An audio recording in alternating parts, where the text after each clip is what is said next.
Ladies and gentlemen, this is Sting! A flying elbow! Hooks the leg! It's over! Boyhood dream has come true. Stone Cold Steve Austin. Austin has it out. Austin is unconscious. Austin never gave up. Well, the first thing you gotta realize, brother, is this right here is the future of wrestling. You can call this the new world order of wrestling, brother. Undisputed!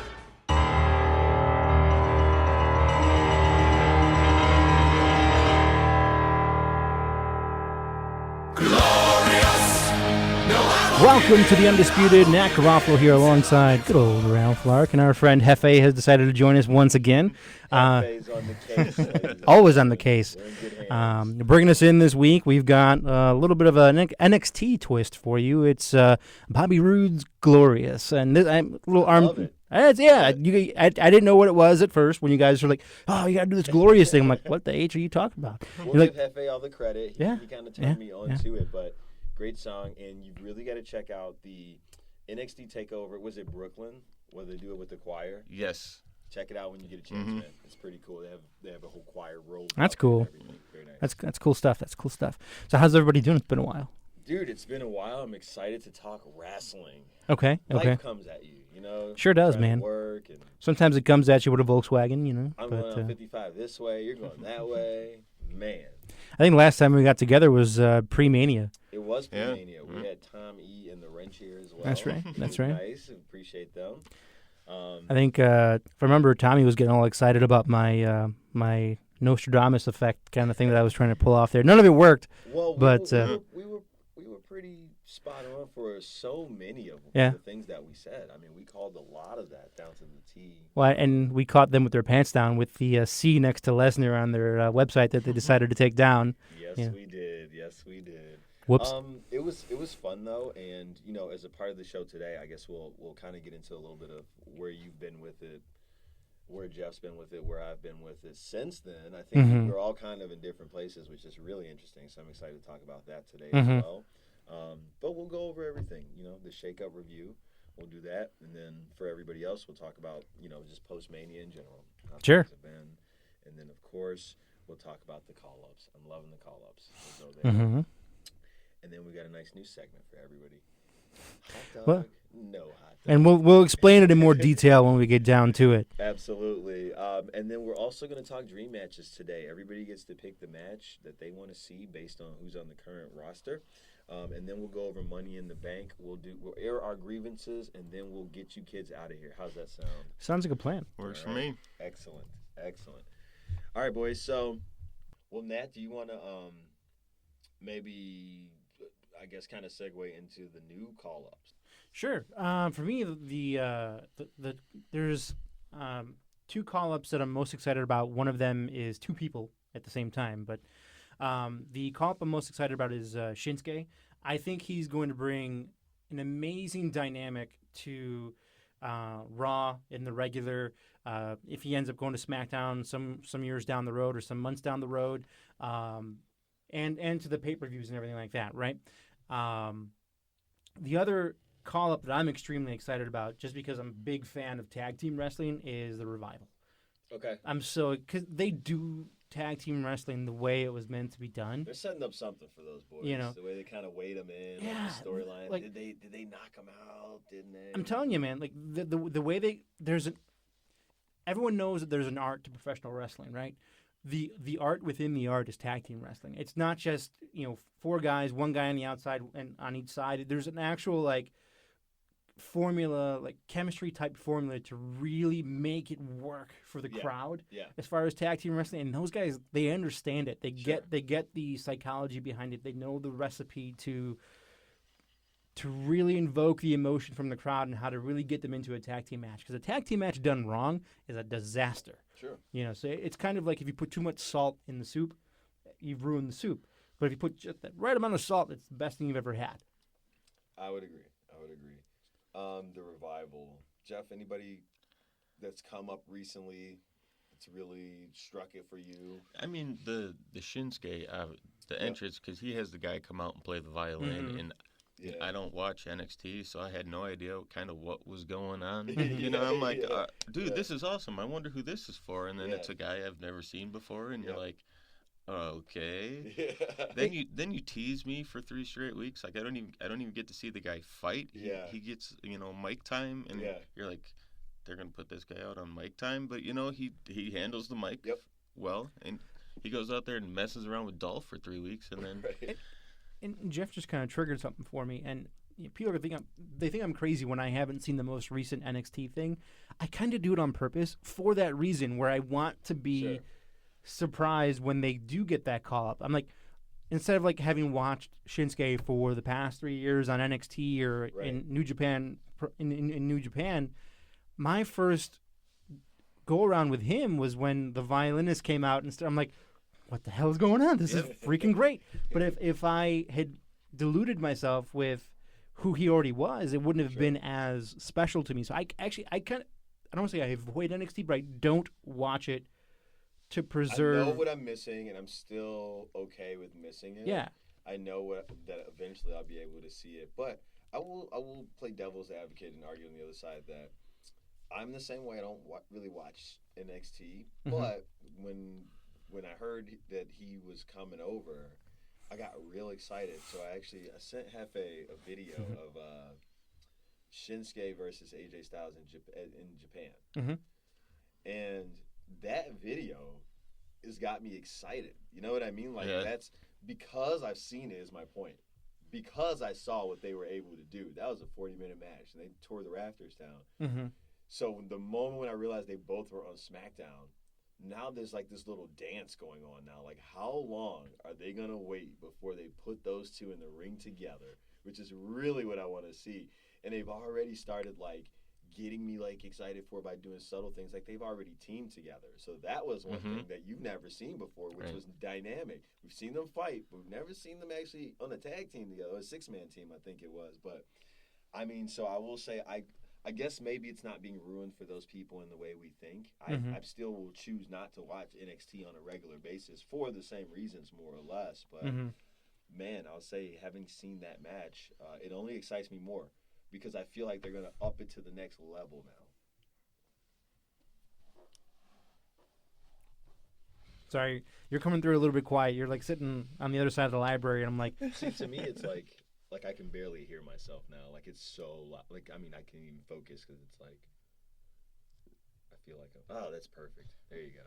I got you. Much better. Audio man. That's it. You can lower mine a little bit too. It's like I was screaming into my own ear, which is why I backed up so far. I got you guys. Our audio man is terrible. What? I just saved your life. I just saved your life. That's not even funny. Cafe Team Media Monday. That's it. I'm taking my stuff. I'm going home. All right. So, anybody else strike you guys' eye with the call-ups? I mean, I'm trying to rack my brain on the folks that I've seen come through that have really caught my eye. He's not a current call-up. I've got a corny sense of humor, right? the Drifter. No. Let me go where I'm going. I've got a different sense of humor than most folks, and certain things entertain me that other people think is crap, right? And I'm fine with that. Yeah. I've absolutely loved what they've been doing with the Fashion Files with Tyler Breeze and because there's absolutely nothing to do with Fandango, and they've found something to do with Fandango. It's the absolute best thing. It's actually just what they need, man. Yeah. Because it's slowly becoming like, yes, it's funny, but it's not like a damn joke anymore. You know what I mean? Like before, it was like, this is a damn joke. You know, like now. This was not this past Monday, but the Monday prior when New Day came in. They were asking for information, and they were doing the head talk, and they could hear each other. But New Day's like, "The what's going on?" And it's like, it's funny. It's funny. That's you know what? That's no different than what Chris Jericho was doing on Monday Night Nitro. Yeah. You know what I mean? Because he had some great segments with his body. Ralphus. Yeah, Ralphus. He was so fat. Jeez. Ralphus. It's funny because he's fat. Yeah, it's great. But no, I look at it like that. I can appreciate comedy. That's different than laughing at somebody. Yeah. You know what I mean? Like, there's terrible people to laugh at, of course, as well. And I was connecting that to your call-ups part of it, where I'm really pleased to see the dynamic that Tyler Breeze possesses, in that he's not just a flippity floppy high flyer in ring worker. That he's got some entertainment chops behind him that he can do some stuff. So if he rides this storm out, a la Cody Rhodes as Stardust, if he rides this storm out, who knows? Maybe he'll get. This is better than Stardust. No, I know. I'm just saying. Crap. Like, why would they do that? I still think they don't like that family very much. Well, are you fucking kidding me? They brought Dusty Rhodes to the WWE, put him in a black leotard with polka fucking dots on it. Yeah, with what's her name? Sapphire, yep. And then they make his kid be Goldust. And then even it's not even worse, the $1 Million Man's bodyguard, they name him Virgil, which is Dusty's real fucking name. Well, you know what? While we're on the subject of for the second Goldust, maybe we could talk about him because things have kind of changed for him. There's always stuff's always changing for Goldust, though, man. I think this is the end of the road right here. I agree. I think we're gonna get like one good match somewhere. I don't know where it's gonna be, and as sad as it is for his career, it probably doesn't go anywhere further than R-Truth. That's it. Yeah. You know what I mean? Like, it's not like it's gonna be like he overtakes R-Truth and gets one last go with the title. It's not gonna be that, dude. It's gonna be like an actual match with R-Truth where he'll do like some vintage Dustin Runnels moves. You know what I mean? That's going to be a sad moment for me, though, man, because like my break-in, obviously I've shared with you guys before, was the Yokozuna Rumble, right? Yep. And what I was watching... 93? Right around there, yeah. What was more easily accessible for me at that time was WCW. Yep. And the guy that they were headlining was Dustin Rhodes. Mm-hmm. You know, so to see him in his swan song, it's going to be a weird thing to see. He was being headlined. I remember that as a kid. I remember him going into it with dudes that never even made it, like the Blacktop Bully. I remember the Spring Stampede. They had a big match. Yeah. So I can recall things like that from my childhood. I always wondered why they never let him just be Dustin Runnels. You know, but it's probably the same reason they didn't let his dad be Dusty Runnels, which is, more or less we'll cash off on you guys, but we're not going to take an NWA name and, run with that. Ric Flair is the only guy that got that privilege, and we all know why. He was class of his own in terms of what he brought to the table. So, but yeah, when Dustin or Goldust makes that final bow, man, it's gonna be a weird thing because like for me, when I close my eyes and I go back to my early days with WCW, I see Dustin Rhodes, I see, you're gonna laugh at me, I see Barry Windham, and I see this one's gonna make you throw me out of the room. I see Van Hammer for some reason. I don't know him. Van Hammer, part of the flock. Yeah, I love Van Hammer. Had the look. Yeah. Couldn't talk. No. Couldn't wrestle. Nope. Love Van Hammer. Had the moves. Had a great name. Had a look. Well, everything you described was WCW to a T. Had the look. Had a name. Couldn't talk. Couldn't do anything. Do you remember Glacier? Oh, of course. Well, that came from a moment in time when WCW was trying to emulate Mortal Kombat in the ring. Because, no, I'm serious. Yeah. Who was Glacier's nemesis? Mortis, who looked like fucking Reptile. Mortis did look like Reptile. He even had the green Yes. mask. And then Wrath. Yes. Wrath. Mortis and Wrath. Who's better than Canyon? Nobody's better than Canyon. What was that group? What was the name of that group? Wrath and Mortis. Why am I making that tag team on the WWE video? Oh, it is settled. Wrath and Mortis. I love playing them on WCW versus NWO Revenge World Tour. Oh, man. Just took me right down memory lane. Rolled the windows down on the Cadillac. Stopped at a red light. Waved. Memory lane, Hefe. Yeah. They had a really cool name. I'm trying to find what it was. Hefe, while he's looking for that, any other call-ups? We didn't get the chick we wanted, right? Asuka's still down there, yeah. But it's the same thing as Bobby Roode. Like, if you take him, who else is there? Yeah, right. You can only go back to the well so many times before it's dry. It is tapped right about now. So, no, they're going to have to wait a minute. I mean... Yeah. Well, we got the Hardys, which was awesome. Yeah, like, not really a call-up, like, more or less a free agent bring back in. But yeah. It was awesome. It was perfectly done. And I don't know about you guys, but I try not to get into the spoilers. I try not to. Yeah, exactly. Tommy Nestor, he'll he's good for sending me one every now and again, but it's like unless somebody sends it to me like that, like I'd just rather find out on the TV. You know what I mean? I don't want to take the enjoyment away. We play the dance all the time because you're watching recorded and I'm watching live. So I have to. I don't want to know your excitement. Though, I have to ask the question. I have to ask the question every time. So, buddy, you catch that last night? Maybe. Okay, good. No, and that just speaks to our point of it has been good. I mean, we're emailing, back and forth during the day. Oh yeah. Have you seen it? And the thing is, wrestling's at a good place right now overall too, because it's getting into just culture in general. You know what I mean? There's a lot of sharks in the tank. Yeah, there are a lot of sharks in the tank, and both sides, especially like the singles men, which we're seeing right now. We got the Money in the Bank match where you're putting 5 quality wrestlers in there, and then Kevin Owens. You know what? I like to knock the man. I guess there are some people that are, that's their guy, and that's fine. You guys can have Kevin Owens. What I will say about this, I won't slight him on this. I like to hate him. Mm-hmm. Oh yeah, the new face of America. Oh yeah. Mm-hmm. It's not like somebody that is so boring that I just don't even hate you. I'm just pissed you're on TV. You know what I mean? Yeah. When he comes out, it's not like the end of the world just because I can at least say, "Oh, I hate this dude." Right. Yep. Exactly. That's much better than indifference. If I'm gonna take a piss because you came out, you know what I mean? That's probably not good. Ms. TV. Right. Who do you hate? I don't like it, dude. Who do you hate? Oh no, I was saying that I love to hate Kevin Owens. Love it. Love to hate Kevin Owens. Anywho, we were just trying to round out any other call-ups, mentioning the Hardys again. Free agency, not really. For sure. Yeah. Talking about Asuka and Bobby Roode. Of course, we'd like to see them, but it's who else is down there, right? So you can't take everybody. So that's kind of where we're at. Do you have anybody else? It's not really a call-up, but it's kind of attuned to your free agency thing. And we touched on this when we were talking about the women's division a couple months back, where they seem to overload one roster versus the other with combinations of matches. Why don't they have more balance? Because now everyone's on SmackDown, and you've got just one here and there on Raw. It's what are you doing? No, I feel like there's more balance now. Yeah. Raw, you gotta give it a look.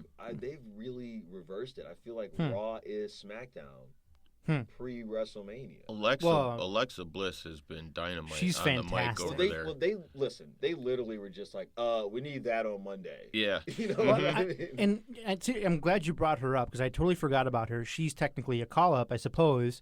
About a year and a half in. Yeah. With her, and you guys may disagree because Charlotte's made a lot of progress. I think she is who they wanted Charlotte to be out of the gate. In terms of character-wise, I could understand why you would say that. They wanted Charlotte to be a female manifestation of Rick, where it was so easy to hate her. Yeah. To be just that heel. But you can tell that Charlotte's working at it, where it just comes out naturally with Alexa Bliss. But that's her character. You know what I mean? She's that bitchy girl next door. Mm-hmm. You know what I mean? Which she's playing well. She probably is. The stuck-up cheerleader. Yeah, that's she rocks it though, man. Dude kills it. And the thing is, I'm excited that she's on Raw.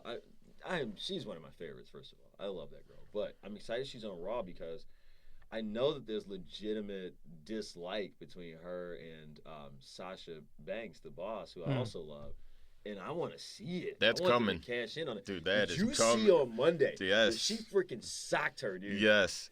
First of all, there was so much animosity in that ring. Where she's got her arm on her shoulder. You can tell she's kind of oh, this bitch is touching me. You know what I mean? And then she socks her. Mm-hmm. And you hear it. It's not just the mic got glanced. You hear it the pop. She gave her one. She gave her one. She took her shot. Yeah, she did. She took her shot. So I'm excited for the fact that we're going to get to see that. Mm-hmm. Really. Are there, men or women? Is there anybody on the roster that's kind of jumping the shark for you a little bit? Jumping the shark. What The hell does that mean? Oh shit! So you get to put time out. This fucking guy. This I'm the guy that says water on my taco. Yes. Yeah, he makes up crap like water on my taco and hot dog or no hot dog. But that's all coming from somewhere. So is this? I didn't make this up. Pull that up out of thin air. I didn't. Do you know what jumping the shark is? Nobody jumps a shark. You're ridiculous. You know what it is, though, don't you? I mean, Hefe doesn't even know. He knows everything. He's puffing you up because he knows he's got to go home with you. That's what she said. Oh. This show is now rated PG-13. Well, you know, slowly approaching NC-17. No, go ahead. But Jump the Shark, it's a Happy Days reference where once old white people show. No, of course I don't. Boy, oh boy, this guy. So once there was an episode in it where the Fonz actually jumped the shark while surfing.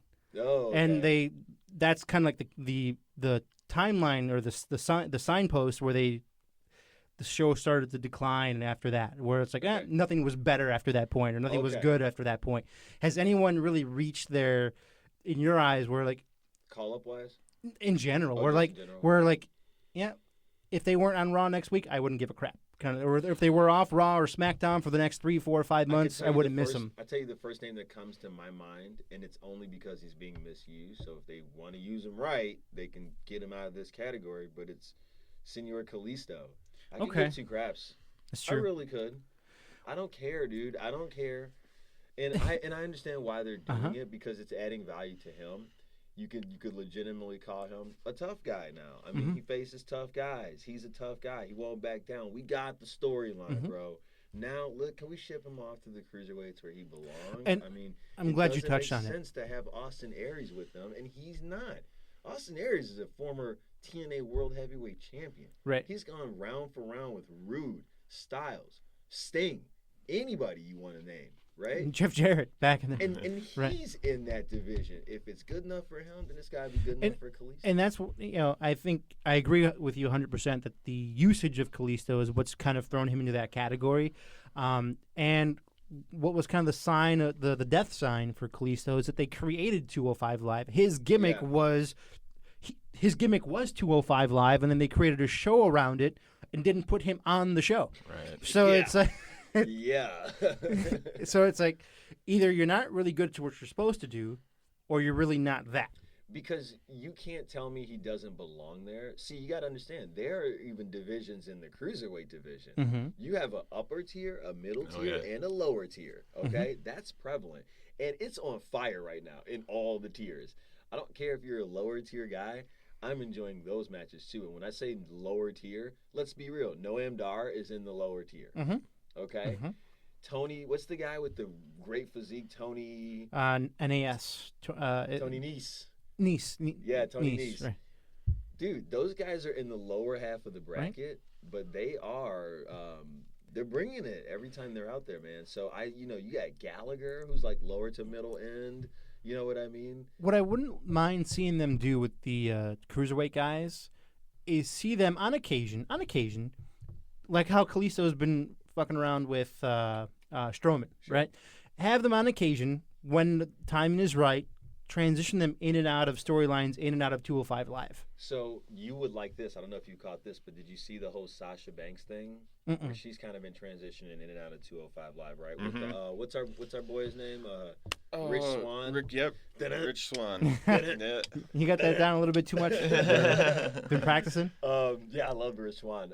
So it's like a whole thing revolving around Rich Swann and the other guy. And it's it's Noam Dar and Alicia Fox. Yeah, because it and started then out Sasha Rich Banks Swann doing and a favor Rich for Swann. his boy that got dumped by Alicia Fox or whatever. Right. The other guy, I can't recall his name right now. He was with Alicia Fox before Noam. I know you're. Okay. Yeah. So that's how. So he gets Swann involved, and then it's like Swann versus like Alicia Fox and Dar, and then like the Boss is involved. And actually, the Boss and Alicia Fox had a couple good matches on Raw there. She botched that scissor kick really badly. She who? Alicia Fox. You guys, I don't know if you guys know that, but she's been trained by Booker T. And so much of what she can do was, I felt, displayed a few weeks back, almost a month back now, where she put her over in the middle of the ring. Yeah. This girl's out there doing Northern Light bridges. I mean, she came off the rope with the Harlem sidekick, and it was beautiful. Dude. Nice. It was beautiful. Nice. So you can tell he's been working with her, and they finally, for whatever reason, gave her the green light to like use her moves.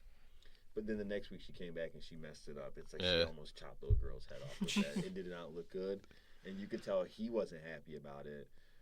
They probably weren't happy about it. She dropped it in the middle of the ring the next week, 1, 2, 3. Yeah. They stopped, and it kind of went nowhere. Mm-hmm. But all that to say that they're mixing it back and forth. So Sasha Banks actually, they cut a promo and everything, and then she went to 205 Live and did a tag team match with Swan against those two.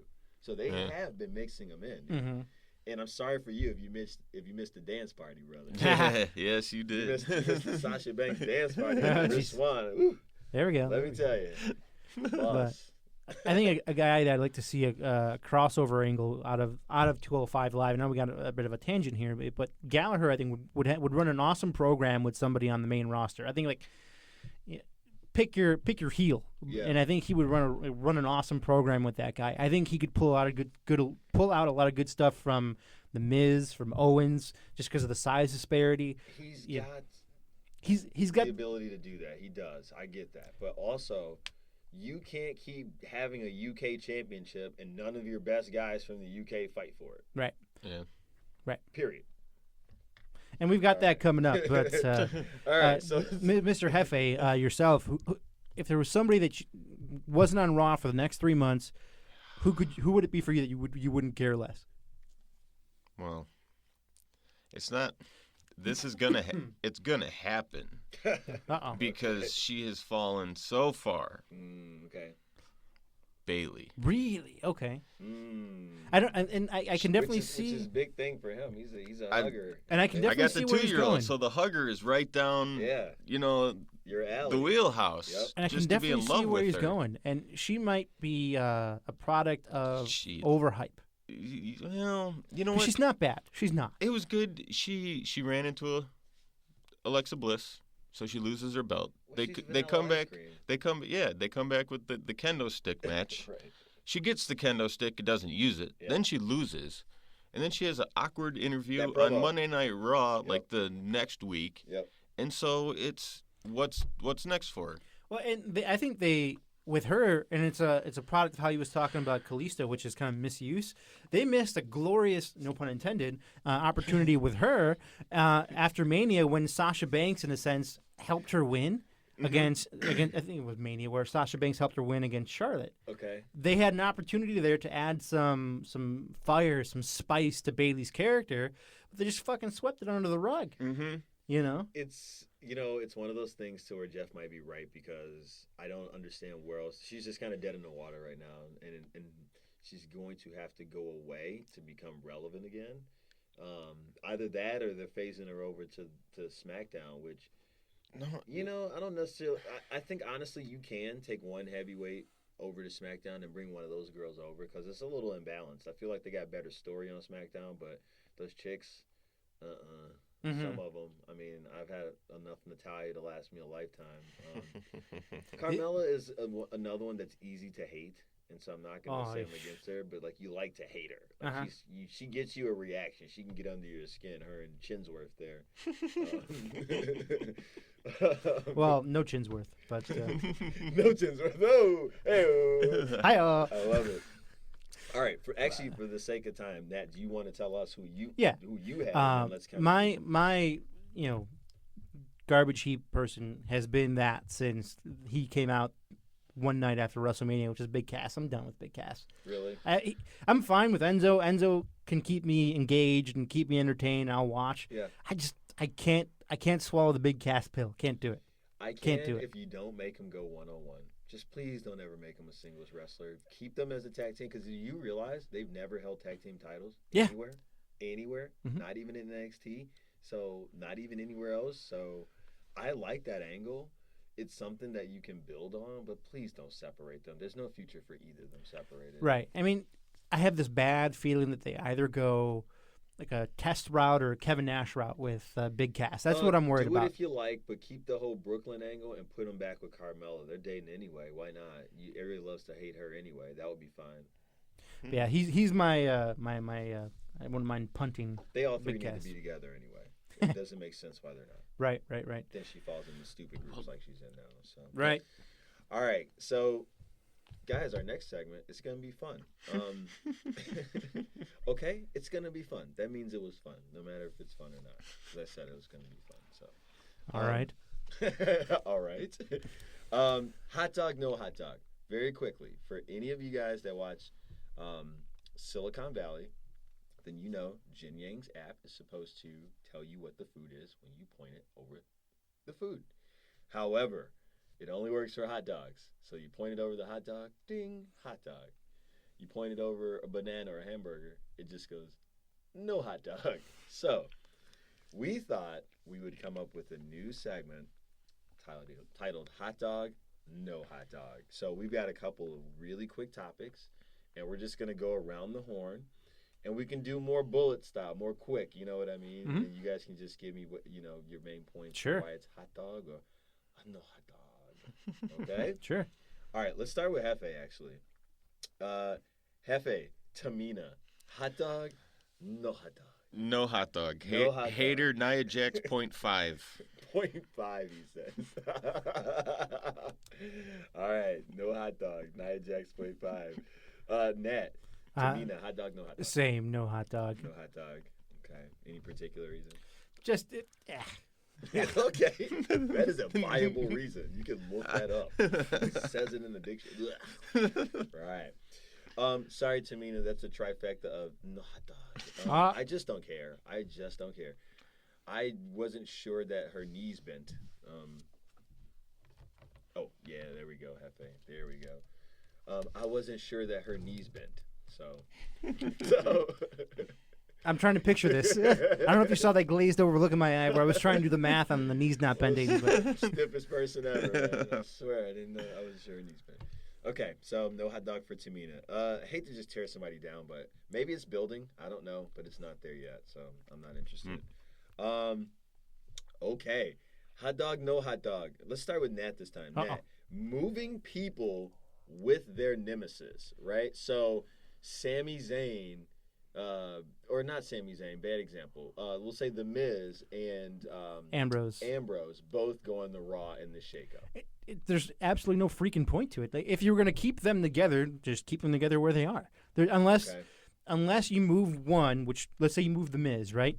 And Ambrose enjoys being his foil so much that he finds some nefarious way to get switched to Raw just so he can be Miz's foil.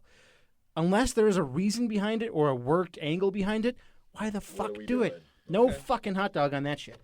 All right, Hefe, moving people with their nemesis. I was no hot dog, but after even talking about it right there, it opened up a lot of possibilities because we had to exchange heels for the shakeup. Okay. You just got to create these new heel face, confrontations that we're going to get. Sure.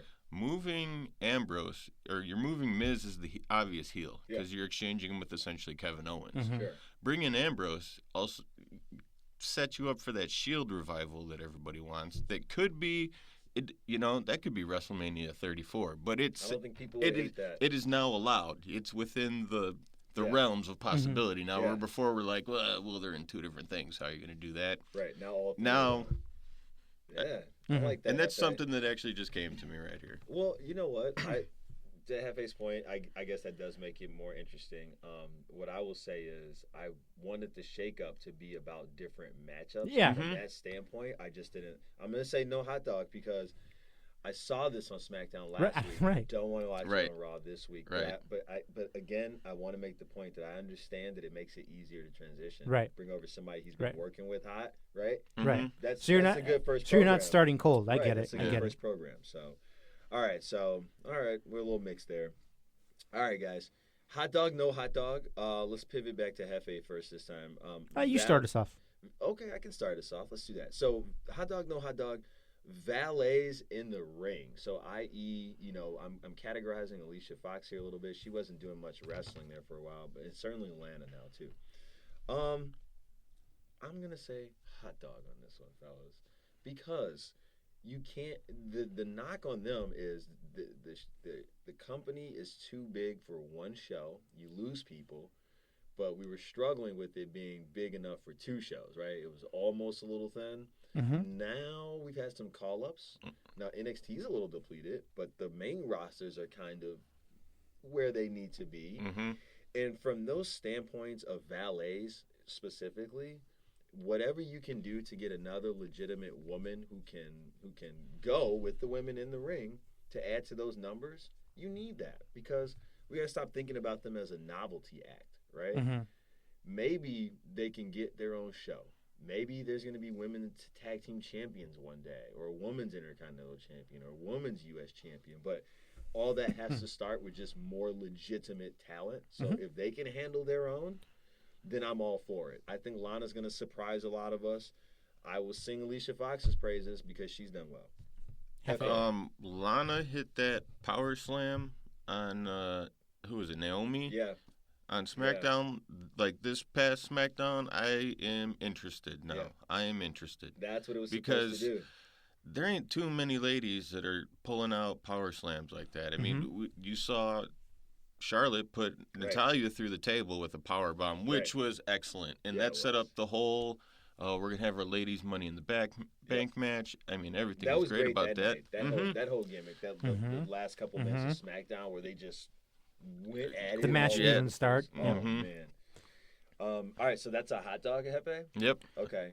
Well, let me have you clarify the hot dog, no hot dog option here. Is it, are we talking strictly female valets or managers in general? I'm talking strictly the female valets. Okay. But you can expound for a couple extra seconds. No, I was just curious. Like, if it was a managers in general, it'd be hot dog no bun because it's got to be done right, you know. But if we're but if we're keeping it to this one's too right, if we're keeping it to just the ladies and it's a product to try and like bolster the roster for the women's division, hot dog all the way because they need some help. They do need some help. I mean, they're doing a great job, but just more legitimate talent. Right? Go to sleep, Paul Heyman. Because that's what I thought. That's what I thought you were getting at. Is like, were we? Hey, Heyman did the job. That's called doing the job. You don't see Heyman doing that for anybody else, man. That's called doing the job to set up a good show. That's a good cut. And I love Samoa Joe. Paul. I'm gonna put you to sleep, Paul. It's gonna happen. You're watching that. If you don't love that, something's wrong with you. All right. Hot dog, no hot dog. Nat, start us off this time. Kurt Angle as the GM on Raw. I say hot dog, and here's why. I've shared this with you before in terms of I love the superhero or super boss in charge type person. It kind of it lends back to the video games of old where you always had that. It feels like Ike's in charge, like President Eisenhower. You know what kind I mean? of like everything's swell. Our guy's in charge. It hints back to those video games. Like for example, like when you had Goro waiting for you, you're like, oh fuck, you know, I got to fight him. After I've just went through the entire Mortal Kombat roster, and then you find out you've got, Shang Tsung and then Shao Kahn after him. It's like, that's what Angle has, where Foley, you knew that he could barely walk, With Angle, it's like, shit, if I get out of line, Angle's going to he's gonna throw me around. Oh, it's true. It's damn true. Damn true. So, hot dog for me. All right, hot dog. Hefe, Kurt Angle is GM. Hot dog, no hot dog. Hot dog. He's been doing everything right. He surprises us enough. He gives us the matches we want. And if it's a cry little bitch that's going to the freaking, I want my mommy to freaking cry to daddy, and he sets him up with an even harder thing, or somebody the person really doesn't want to fight. He's done a great job. I love everything he's doing. All right. Hot dogs all around. That's a pack of hot dogs. That's gross. All right. 3 guys in a room? What? Okay. Hot dog, no hot dog. The Maharaja. I'm gonna go first. I love it. I know they're trying to make a play in India. I was surprised they actually gave him the belt. It's kind of set in now a little bit, and he still does need more like actual moves to do in the ring. I'm bored as hell of watching that. But the gimmick I like the Punjabi celebration. I love that he demeans us by talking in my own language to my people. I love it. I love all of that. He's another guy I like to hate. When his music hits and people boo and their faces get all crinkled up, I love it. I think it's great. So, hot dog for the Maharaja, Jinder Mahal. Nat, what about you? Hot dog, no hot dog? It's kind of it's a tough one for me on that one. I might be another hot dog no bun on that one because I like that they're Burger King, right. I like that they're incorporating other people other than the usual retreads, sure, right? Sure. The challenge though for me, it's like you said, he's still a little bit raw yeah. in the ring as far as being able to convey that I really should be intrigued in what he's doing. Like he's a jacked out freak. Yeah. He's got a great physique. He looks the part. He looks scary. He looks like somebody like, oh man, I don't want to mess with him kind of thing. Right. But after they had him doing that silly shit with Rusev with Enzo in the anger management class or whatever the hell it was, I didn't like that. it's like you transition immediately from that to this guy is the legit heel in our company, and he's taken down Randy Orton. But you know what? The reason why I don't give them guff for that is because if you recall, he said that's why he was coming to SmackDown for an opportunity. Mm-hmm. It's like Raw's a joke. I want an opportunity, Yeah. So you're right. It was a joke, but that was a part of the transition, at least in the storyline that they built up, which I thought was cool. Mm-hmm. And by the way, before I forget to mention, Randy Orton almost killed Samir Singh Yeah. pay-per-view. Did you see that? Mm-hmm. When he put him through the table? That was pretty bad. No, he didn't even go through the table. He just landed on his head and then fell over the table like. He had to break kayfabe and Yeah. Mm-hmm. check and make sure he didn't kill him. All right. Okay. Hot dog, Jinder Mahal. Hot dog? Hot dog. All right, hot dog it is. Okay. Although Jeff. I don't think he eats pork now, right? Oh, all beef. All beef. Okay, hot dog, no hot dog, The Miz and everything going on with him. Hefe, what do you think, man? I hate The Miz. So do I. I hate him. Like, not even like I enjoy hating him like Jinder. Like, I hate him. He's a part of their show that I have to deal with, and it's usually bath time or bedtime. Because he's always in the first hour. Yeah. And then the rest of his spots are him complaining about stuff. No hot dog? No hot dog. Okay. Hey, although it is going well for Raw, I think. It is going partly well. because of him and some of the stuff him and Ambrose are doing. I don't like the bear either. Don't get me started on that. Damn bear. Okay, so Nat, I'm just gonna simply say for The Miz, it's a no hot dog, dude. It's Fair a enough. no hot dog. But here's my caveat to that no hot dog. Mm-hmm. Although that's true, that is his belt, Mm-hmm. and the undercard is his. Mm-hmm. Period. Mm-hmm. Still no hot dog. 7-time? No. 7 times. Intercontinental He champion. carries the show at a certain time frame. Yeah. Period. Mm-hmm. Whether you like that or not. And I'm saying no hot dog still. Right. But I recognize what I'm for sure. up against. So. What we got? 2 hot dogs for me. Simply because Because Dean Ambrose needs one. No, simply because he's the best heel they have going right now in the company. Sure. He understands the psychology of a heel, and without a good heel, your baby faces are only going to get over so much. Face against face is not really the best formula you can have to put anybody over. Although sometimes I wish they would have did it. Bret Hart, Lex Luger is a case where they should have did it, dude. What's that? WrestleMania 10.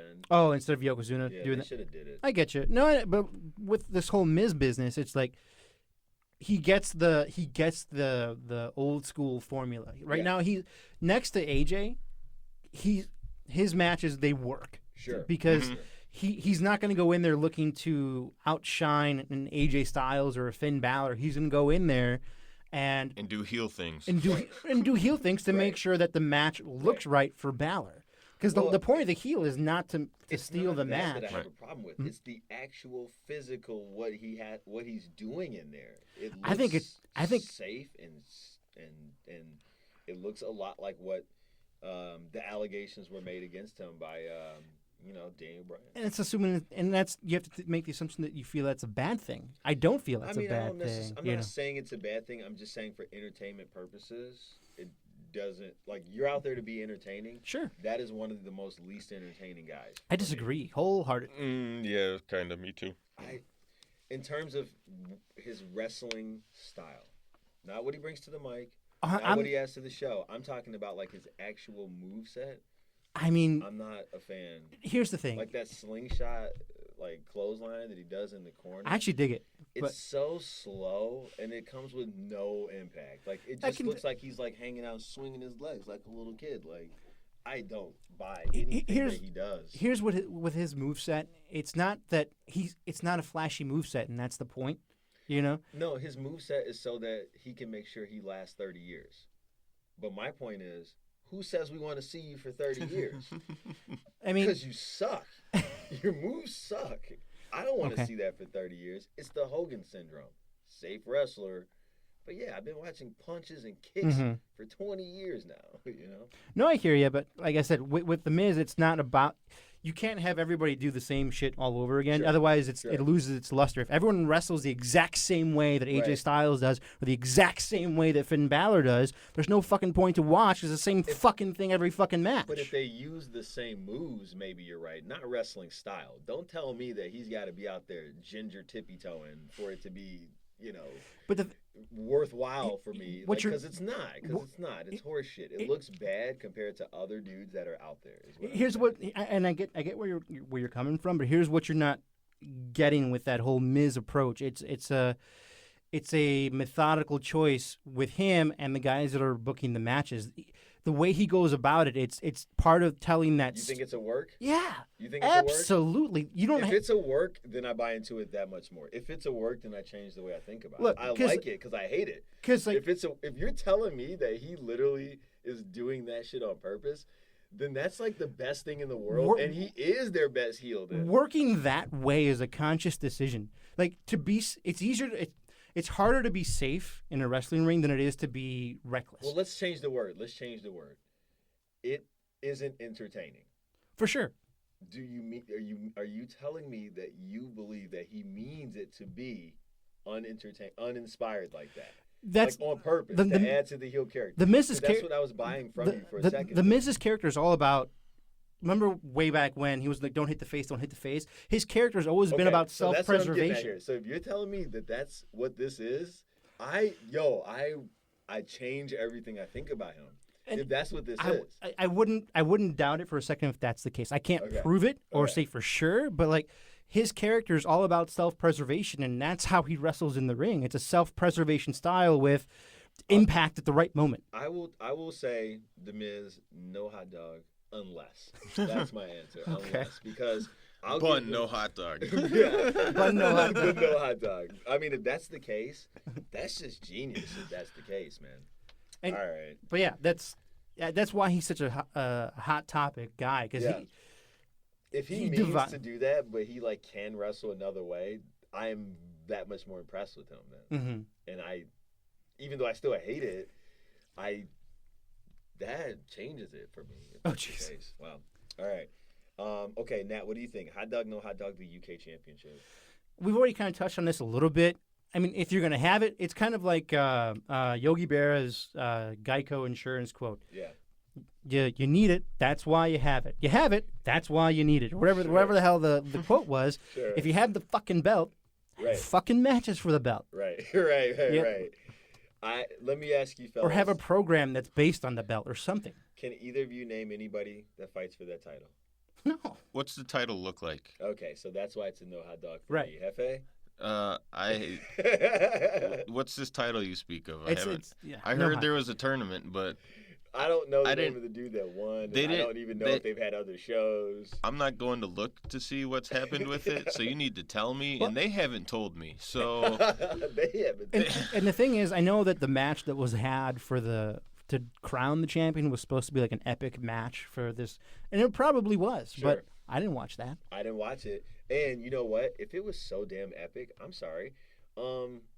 take a page out of your own book and show me some recorded wrestling, then you need to save a slot on Raw for that. If it was that good, then how about you just say, in case you missed it. Thank you. Here's the replay. It was phenomenal. And you got to build it up all week, too. Like, you want to tune in this week. We're going to replay that championship match. I think they should do that all the time. Like, let's say if there's like... you have the guy out there. Call the match. Call the match with him. Mm-hmm. Or like, for example, let's say if there was like some sort of like epic match on NXT that's only on the network. You're like, all right, in an unprecedented thing, we're going to put aside 20 minutes for this match that happened last week on NXT. We'll be right back. Boom. Why you roll the tape. Yeah, exactly. Because what does that do? It promotes the network. Why? Because that's the only place you can watch NXT. You get them to see it. Oh, man, that was awesome. I might actually tune into NXT next week. Yeah, it's a marketing thing. You know this. You're in sales. You get it. Yeah. They just got to do better with that. It's I think it's a no hot dog all around right now, but they got to do better.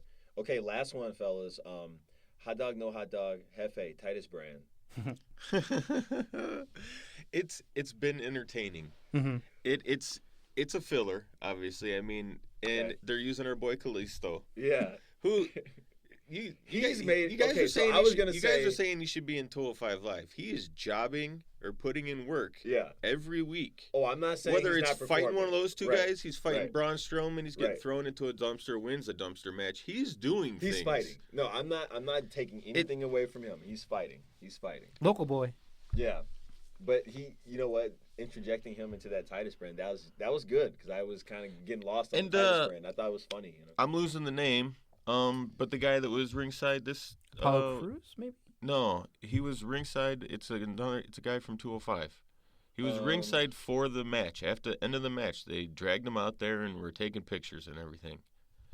What does he look like? It's not Perkins, right? No. Tukagawa or Oh, I know who you're talking about. Tozawa, that's it. Tozawa. Yeah. So he was he was in his pimp suit, freaking ringside, or like the front row. I like Tozawa. They better push him or he'll leave. They better push that dude. Don't be leaving him out in the wind. Mm-hmm. Like you need to go ahead and. You know what I almost want to happen is Aries has got to beat Neville, and then Tozawa's got to go heel so I can see Tozawa Aries, which I think will live up to Tozawa Neville. I'm still not used to Aries as a face. Because back from my TNA days in college, he was always the nemesis of whoever was running around with the X Division title. Yeah. You know? I'm still not used to it. He's paid his dues, man. He's been around for a while. I will say no hot dog for the Titus brand for this one reason. I mean, yes, they're kind of funny sometimes, but here's why I'm going to say it. We talked about this a little bit earlier. If it just wasn't there, I don't think I would care. So, no hot dog. Until you said that, for me, I was going to be a half and half, like half a hot dog on that one. Because some weeks it's great, right? Sometimes you're like, it's funny. And then some weeks it's a disaster. Right. It's kind of like the antithesis to the Fashion Files. And I get that's what it's supposed to be, right? Like I get that's exactly what it's supposed to be. Some weeks it's good, and some weeks it's a disaster, and it's always awkward. And it's like I get all that, but I don't think I'd care if I didn't. I don't think I'd notice it was gone. I think it's for me. It's gonna be a little smoky for that one. Okay. A little smokies. little hot dog. Yeah. All right. Well, that wraps up hot dog, no hot dog. We hope you guys like that. I thought that was pretty fun. Hopefully, you guys got a kick out of that. Hefe doesn't like anything. He's gonna say he hated it as soon as we go off the air. All right. Next, loved it. It was great. Oh, listen to him pander for the crowd. All right, gentlemen, let's move along to dream matches. So, guys, we have 3 matches picked out that I posed the question of who would you like to see go at it that's under contract basically with WWE now. They don't have to be on the same show or anything like that. And so each of us came up with 3 different matches that we'd like to see. So, I'll go first. And then we'll kick it over to Nat here. Mine is AJ versus Shinsuke Nakamura, simply because they've done it, in New Japan. I had the pleasure of watching one of those matches. I know what we can get, but here's the thing. Even though I've seen it already, it's not like, I don't want to see it again. They've done it already. No, certain things are different. The ring's different. The atmosphere is different. The environment's different. The moves that they can do, the moves that they can't do, these are different things now. What's allowed by this company versus what allows by that company. So I saw what they did over there. I want to see how it translates over here. and it's a major level match. That's a WrestleMania main event, in my opinion. Right. Based off of what each of those guys bring. So that's my dream match that I'm hoping that we'll get, and I'm hoping that they won't shortchange us and just make it on one random SmackDown or make it on some stupid pay-per-view. Let's do this up right if we could. But that's mine. Mine, it involves half of yours, and you and I have had this conversation numerous times where we feel that of our generation, AJ Styles is probably the best worker of this generation. Carries anybody. You could put him in the ring with literally Carries anybody. either one of us, and we would have a WrestleMania caliber matchup, right? Carries anybody. Right. Mix him. Let's say if we're doing face versus heel in this match, right? And let's say we pick him as the face in that match.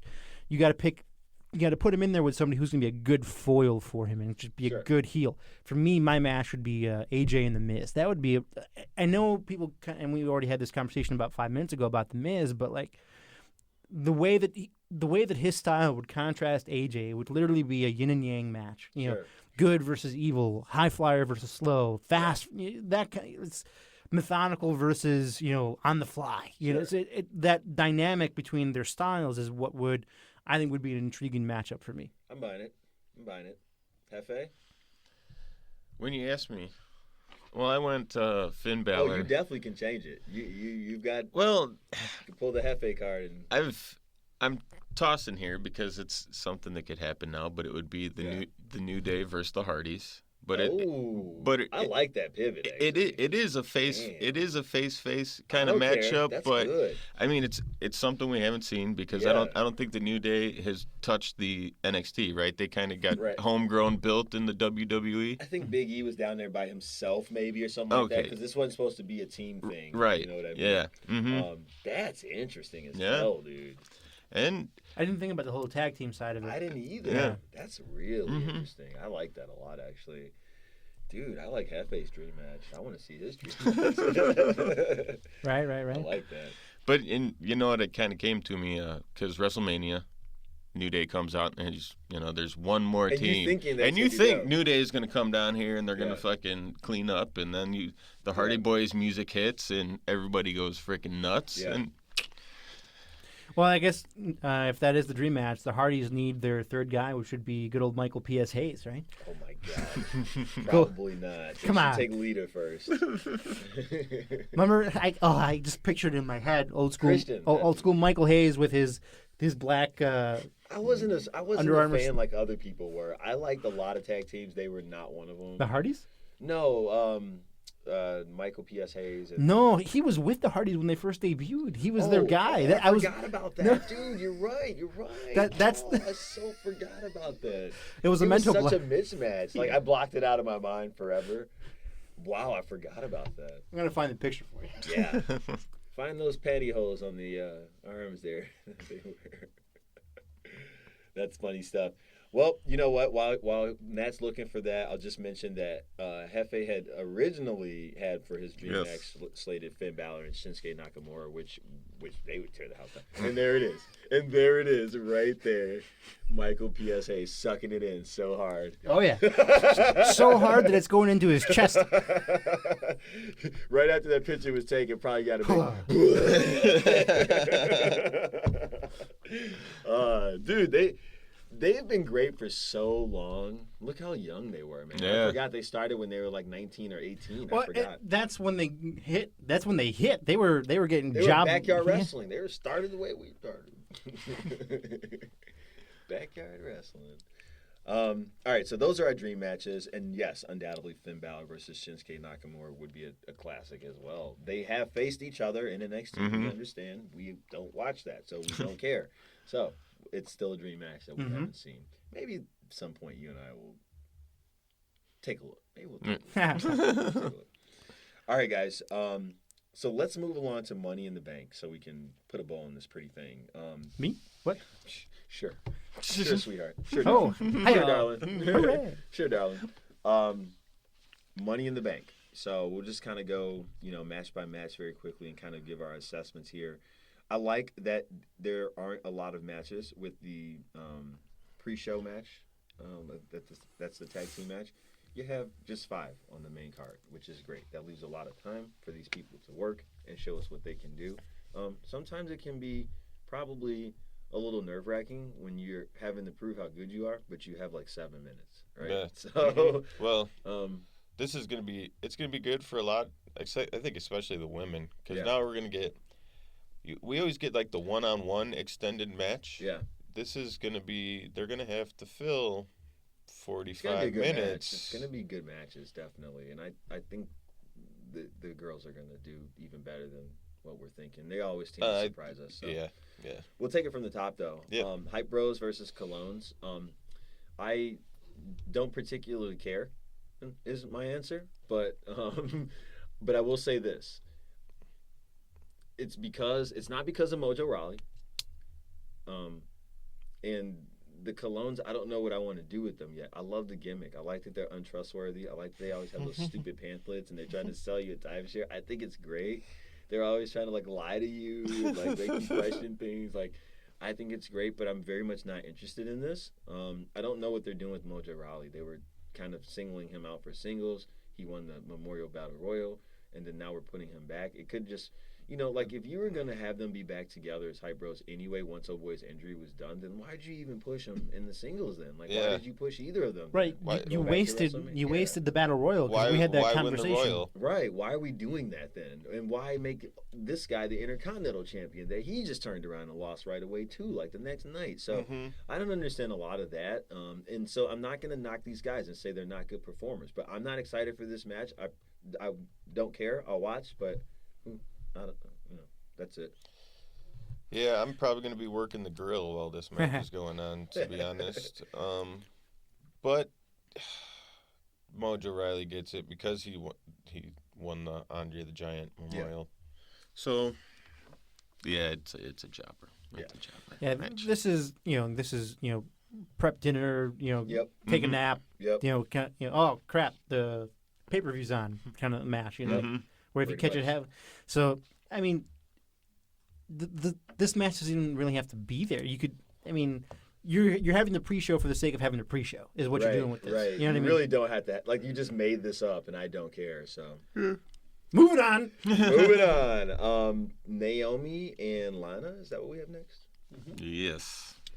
Gentlemen, I'll make it short and sweet. I'm interested. Like you said, she pulled that power slam off. I'm interested. I knew the way that they've been setting it up that she's going to bring more than we're expecting. That's just the way it's going to play out. And for Naomi, I'm expecting a win. This is that notch, right? It's that month-long notch. It's like every good champion, you got to have – first of all, you got to defend the title against like 4 or 5 people. And like one of those people is going to be Lana, just like when Diesel won the title. You're going to have to defend against 4 or 5 people, and one of those people is going to be King Mabel. You know what I mean? Like, this is that filler month where it's like probably not an extended program. You know what I'm saying? They're not going 8 weeks, 12 weeks, or anything like that. But we should get a decent match, and that should sort of show the rest of us what Lana can bring to the ring so that she can be legitimized when they start her with whoever she starts with next week. What do you like against Men on a Mission? You mean besides Mo and Mabel? What about Oscar?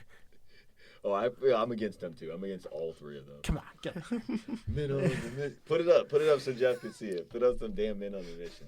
I haven't even thought about that since I was like 12 years old. That's what I'm here for, man. Is bring up the old reference. Bring up the old Attitude Era, or that's pre-Attitude Era.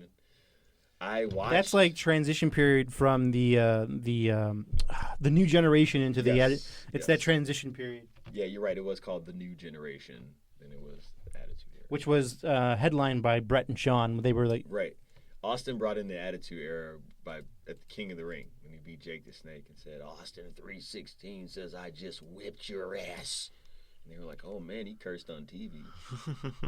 Men on a Mission. Oh, yeah. Men on a Mission. Oh, boy. Those are some big fellas. Men and moo-moos. No, I mean, it's like there's like the fat one and the really fat one. You know what I mean? Like, okay. Take your pick. Well, it's the 3 Bears. They should have had a manager named Goldilocks with little blonde weave running around. Because he had the blonde hair. Look, he's got the blonde mohawk going. So Goldilocks. That would have been perfect, actually. WWE, just troll us harder. We'll get you through. All right. So that's where I stand with Naomi and Lana. Hefe, what do you? Yeah, you know, I think it's going to be a good match. You know, Naomi probably keeps her belt. Okay. I don't think you can give it to Lana right off jump, but not without sorting out a catfight after between all those ladies in the back. Right, exactly. So all of them had to face each other for basically the number one contender. Turned into Money in the Bank. Yeah. So yeah, they let Lana get over. It's not going to be a happy cat house. It's a big moment for her. She can't fuck it up. Right. Oh, you know, she's going down, but she better make it look good. Yeah. They put a lot of time and energy into this, and they just teed this up like a softball for her. Here's your spotlight. Yeah. Against the champion, while the rest of them are earning it in that big old crazy match. So you better not mess this one up, or you won't get this chance. So we may see Asuka sooner than. Yeah. I think this is just like you kind of touched on it. You called it a notch match. I think it's more of like it's a puff piece for Naomi to like legitimize her. It's a hit piece. Yep. Yeah, to legitimize her run as champion, right? Exactly. So whoever comes out of the Money in the Bank ladder match, this is actually a good match. Naomi's good, and it's going to legitimize that next match. This is the Patriots versus. The Cleveland Browns. Like, but it's Thursday and it's a primetime game and there's a storyline and it's like, nah, dude, we all know it's gonna happen. I thought you were about to troll the Falcons again. I'm like, come on, man, let it lie. I haven't done much. I haven't said much against them. They took their lumpings. I won't add to it. All right, we'll move along though, boys. So the tag team championship match that they've got on deck, the Usos versus the New Day. I like it because number one. Here's the thing, like, so much of me doesn't want to believe that you have to have characters like the Usos to get over with the black community, right? But that's a lot of the fanfare for them, is like, look at how they dress with the baggy clothes and the Air Jordans and all that crap, I like the dichotomy of, look at the New Day. Those are all brothers too, right? Right. But they're kind of like silly, you know what I mean? Like, it's not like the gangster day one-ish, So to me, this is interesting because you have, two very different ways to approach something. Sure. From a social aspect. I honestly think that this is going to be a longer program than this. Right. And so I don't think the New Day wins. Like, something's going to happen to carry it on, right? Like, this ain't it. But the Usos are going to find a way, and it may have something to do with Breezango being involved somehow. I don't know. Maybe next month we get a triple threat match for the tag team titles. I don't know, but I think they keep it. I'm okay with their gimmick. I don't particularly like it. I don't like that they just come out and scream and sound like thugs. But hey, that's what they're supposed to do: come out and scream and sound like thugs. So there you go. So were you trying to present it like it's Wayne Brady versus Chappelle or something like that? It really is almost, dude. You're right. It is. It's kind of like look at Xavier Woods' face. It's almost like this Wayne Brady had to slap a bitch. Like, that's what he's saying right there, right? Like that's what he's getting at. So I like that because you're especially like when you're black, you're always supposed to be told you're supposed to be like them. You know what I mean? You're supposed to be like the Usos, day one-ish. Ooh, and all that. But no, New Day's pretty popular. They got a fan base. Well, I think it's kind of an interesting cultural thing because you can even see in the picture that we're looking here that not only did the Usos change what they're wearing, but just look at the furrowed brow. And it's like life, everything from their mannerisms to their clothes to their facial expressions, they change to kind of fit that image. And it's like, I know what they're doing, but again, did you really stop to think that you should? Yeah, nobody said you had to go down that road. There's 4 other ways to get there, but all right, whatever. That's fine. I do think eventually the New Day will get those belts off of them. That's going to be the team to do it. They needed the New Day over there. There's no other tag team challenging them. They got a lot of tag teams, don't get me wrong, but they're all shitty in SmackDown. And, the American Alpha was supposed to be the top of the one's not shitty, but they're getting shit on. They are. You don't know. If any of you people out there know, please tell us why they don't like them, because they are burying them badly. Yep. Like, I don't know why. Maybe somebody sleep with somebody's girlfriend or something. I don't know. These things happen. But I think this will end up being a good match. I don't know if New Day is actually going to be the team that dethrones the Usos, because they did it before when the New Day were the heels and the Usos were the face. Yeah. So I don't know if they want to retread that just with different. They got history here, though. I like that. I get it. I get it. I think what they might try and do is what they did with Jinder and Orton is find an unexpected contender to dethrone the Usos, and it might be Breezango for all we know. It could be. I could see that. They turn into dirty cops, good cop, bad cop. Or, they just play off the way that they're going, and they still find a way to get it done. Yeah. FA. I think the Usos are going to keep the belt. I think it's going to be a good match. We're going to see a lot of this. Yeah.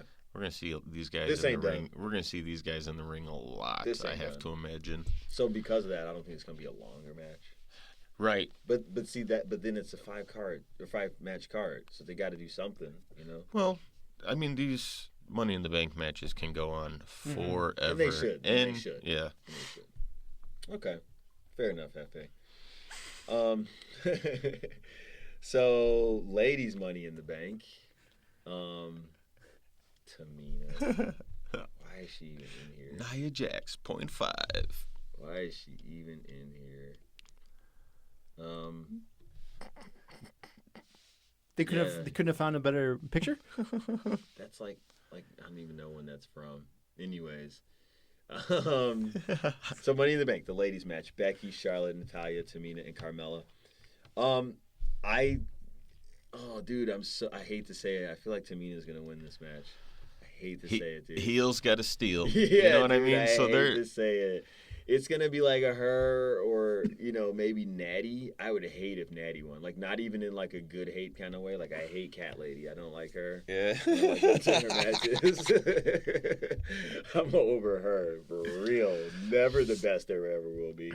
So hopefully she doesn't win. It's gonna be one of the welcoming party. It is gonna be one of the welcoming party. I feel like honestly, Tamina says, "Well, you all got your shots, and I haven't got mine." But really, the one who could say that is Carmella. Really, she hasn't really gotten her shot, and she would certainly be in line before Tamina. I mean, maybe Ellsworth somehow helps her out and she gets it done. Holds the ladder. Yeah, or something. You know what I mean? Like somehow she uses him. I don't think Camella's tall enough to reach the Money in the Bank thing. Thing. On the top rung of the ladder, I don't think she can still reach it. Petite little thing. I think with this, they end up going either Charlotte or Carmella. And if they go Carmella, it's to, again, feed Naomi to further bolster her as a legitimate champion to an eventual showdown with either Charlotte or Becky, I think. Yeah, Becky's not done yet. She's not coming out of this. But she's not coming out of this. No. Like she will be back in the title picture, but this is not how she gets there. No. Right. Hefe, who you got? Your girl Becky? No. I wish, but it's gonna be like this. It's gonna be the same for both Money in the Bank matches. Yeah. It's gonna be heels got to steal. So you give them the briefcase because they can steal the title whenever they want. Essentially, because that's what you're saying is they can come in and steal a title. You're gonna get the title. And really who who the match was made for was for heels to do what he was saying, just come in and ha-ha. And then it gets to shake everything up, and we get new storylines and hateful. Dolph did it to Alberto Del Rio. Yep. All right. Heels got to steal. Next, the Maharaja. The modern era Maharaja. You people will have no choice but to respect him. Randy Orton. So we got Randy Orton versus Jinder Mahal. Jinder just doesn't bring a lot to the table in the ring. Everything he gives you is surrounding the match. Everything he gives you is on the mic. Everything he gives you is those India interviews and all that stuff. Randy's Randy. So, he can go, but it just looks bad when you have a guy that just is so limited in his skill set, just like Jinder is. So that has to lend itself to a match where Jinder's in control the whole time. Because he has to just punch and kick him and, choke him and knee him in the corner for 40 minutes, you know what I mean? So, I don't know how pretty this is going to be. But honestly, I don't see why not. Keep the experiment going. Just, don't... I think something happens. The Sings get involved or something, but I think he finds a way to win, and Randy is somehow distracted off into a feud somewhere else or something. What might end up happening here is that what you were saying about Randy being distracted into a feud somewhere else. I think somebody unexpectedly helps Jinder retain the title, and there's your Randy program for going forward. And Jinder comes out on SmackDown, starts talking crap, and someone's like, "Hey, why don't you try that shit on me?" kind of thing. Right. That's probably the route they're going to go with this. So Jinder retains, but he retains through nefarious means. Yeah, fair enough. The Singh brothers. Yeah. But that's how he's been doing it so far. You don't have to go to Bollywood to watch this movie. WWE's the number one sport on social media. Yeah, they're trending worldwide every time. And they're after that 1.7 billion people in India. They're after him. So yeah, he's gonna hold on to this belt for a minute until probably Baron Corbin can steal it from him with his Money in the Bank. Plus Vince likes his veins. I think Hefe gave us a little bit of a preview to his Money in the Bank pick. I think Hefe did, and he actually, I'll just spill the beans. He's been asking me. That's my pick. That's what I told him months ago or weeks ago almost now. I'm going Baron Corbin. I don't necessarily like him. I love that he calls Owens Cartman. Man, that doesn't get old. I love that. I think that's hilarious. Every week I want to hear it. What's that? So you're saying I should respect your authority, Eric? No, it's good. I would like to see almost anybody else but him win, but I guarantee you it's going to be him because they're going to start shoving him down our throats, just like they do Roman Reigns. It's coming. Roman Reigns 2.0. Get your little asses ready for it. Nothing you can do about it. And I think it starts right here, unfortunately. But this gives us some space to see where you go with two of the guys I really care about, which is AJ and Shinsuke. I feel like something happens there, and one of them is going to be the one to take that belt away from Kevin Owens, because I can't see Sami Zayn versus Kevin Owens being a feud again. This is where we get our shakeup, where they're going to start building our program for the next. Because this has to arc to SummerSlam, yeah. And you're not going to have a shitty SummerSlam match. So, I mean, we'll see. Maybe we get Baron Corbin versus Kevin Owens at SummerSlam, which ultimately I don't care about that. That would be fine if you want to give him the U.S. title and the briefcase, because I think he's their guy, and they're going to try to push him. I don't care about that, because that wouldn't be leaving room for, like, Shinsuke AJ, Chapter 1, which I'm okay with. Here's the thing, though, and I agree that Corbin's probably going to come out on this, because if you go through left to right in this picture, you've got Dolph. Dolph really is kind of like, I don't want to say he's flatlined. He doesn't really have a lot of momentum behind him right now. He really doesn't. So it doesn't really. He's almost getting some, though. He's picking up a little. He was dead in the water for a while. He's won it before. Right. Yeah. And he's basically like our entry level, like, doormat, if you will. Fighting Shinsuke was great for him. It puts him on this level. It doesn't really make, story arc wise, it doesn't really make a lot of logical sense for Dolph to take. And I agree that it's probably going to end up being a heel that takes it out. And then that leaves Owens. Otherwise, and with him, then it's like you've taken him out of defending his title, because now he's got to worry about being nefarious with the Money in the Bank briefcase. So then that leaves the logical choice of Baron Corbin. Yeah, but you know they'd be good for giving him the briefcase, and then the next night he drops the belt. They could. They could do it the opposite way. You know that. They could. They're always about that program. And here's the thing that I'm concerned about, though, is like, you were talking about SummerSlam, right? Does Baron Corbin versus Jinder Mahal really get you going for SummerSlam? Nope.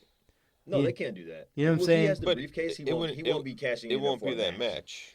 Now, if you could have a face win, and he could cash it in for a match. That's the only way you're getting a match out of that, is if it's a face. No heel takes a match. He's going to run in. Well, let's say if someone comes out on SmackDown, let's say if the ending that we predicted happens with Jinder Mahal, which is he wins through nefarious means, Randy goes off on his own thing, and Jinder's like, ha, ha, ha, I'm the best. Someone comes out, you're not going to get away with that. They have their match at SummerSlam. Do you really want Baron Corbin running in at SummerSlam and leaving with the belt after that? It's not about whether I want it or not. He's going to win that belt by running in at some point. That's their guy. That's the shock value that you want at the end of SummerSlam, though, is to be able to have him come down and freaking take that away from, because everyone's going to rejoice if that belt comes off of Jinder Mahal. Everyone's going to be happy. So say it's going to be a face. Somebody's going to win it. Who it goes to, though. And then you have him come out and take it right away. I think you have him come out who knows? In the middle of the match and do it. I think you have him do it in the middle of the match so that the dude who loses, that's his argument, which is my match was still going on. So that's how you transition to get him against the next face, because it would have been that face that was in that match at SummerSlam, right? Right. That's what I'm thinking. But We got choices. We got options. Mm-hmm. Either way, it's going to be a great card. Mm-hmm. And we'll go from there. We'll see how they tune us up from SummerSlam. But that's kind of the bulk of what we wanted to get through today. Our last segment, you know what it is, man. Oh, yeah. The airing of our grievances, and I'll go ahead and get this kicked off here a little bit. For me, it's been a nagging thing that just does not want to go away, which is tire light after tire light after tire light after tire light. You get the tire patched. Now the left one gets a thing in it. Now I gotta get the left one patched. Now the right one gets it. Oh, but you know what? That one is on a certain tread that we can't fix. You gotta get a new tire. Oh, that's fan-fucking-tastic. Yeah. So tire lights combined with the fact that there's nails apparently everywhere in the world on the ground. Okay, fair enough. Hefe. Apple, we need a Control-Alt-Delete button. Thank you. Fuck. Oh, that was money in the bank right there. That's truth. That's just truth. Straight hashtag truth with an R in front. Yeah, what the hell is the deal with that, Apple? Like, I understand. I understand your stuff doesn't break, but if that shit breaks, I need a way out. It wasn't my grievance, if you could figure that out. You gave me a second grievance, by the way. I like it. I have to air a grievance against a person in particular. Ooh. Uh-oh. Freaking Francisco Liriano. Oh, cost you some dollar bills, man. Fantasy implications. Cost me some dollar bills this week. Listen, this bum. This dude is a pile of dog shit. All right? Oh wow. He is a barn on fire rolling down a hill on a trailer. Like, and he has the nerve to come out and how many did he strike out? He put up like what, almost 30 DraftKings points on was it Wednesday or Thursday night? Yeah. And it's like I'm sitting there and I'm just gonna say that no matter what night it is, playing him is always the donkey play. So now you gotta listen to these people who made the donkey play say that, oh, it was the right play to make. No, it wasn't. It's Liriano. I hate him.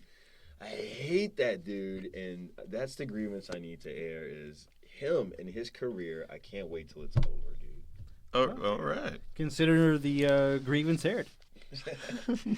All right, guys. Thanks for tuning in. Hey, Nat, do we have a place where the listener, I'm gonna say singular, can go and air his grievance? You mean Tommy? Right, Nestor.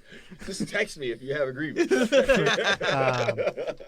They can find us on YouTube. We have it's the Undisputed Podcast on YouTube. They can email us any grievances they may have at the undisputedpodcast@gmail.com. Get a hold of Ralph and myself and Jeff and Tommy and Nate the Wrench, whoever's sitting with us on that given day. Maybe any guys that are training to be a wrestler right now, or guys that are working indies, anywhere that you hear this, shoot us a call. Maybe we can get up, link together. And get We'd love your insight for sure.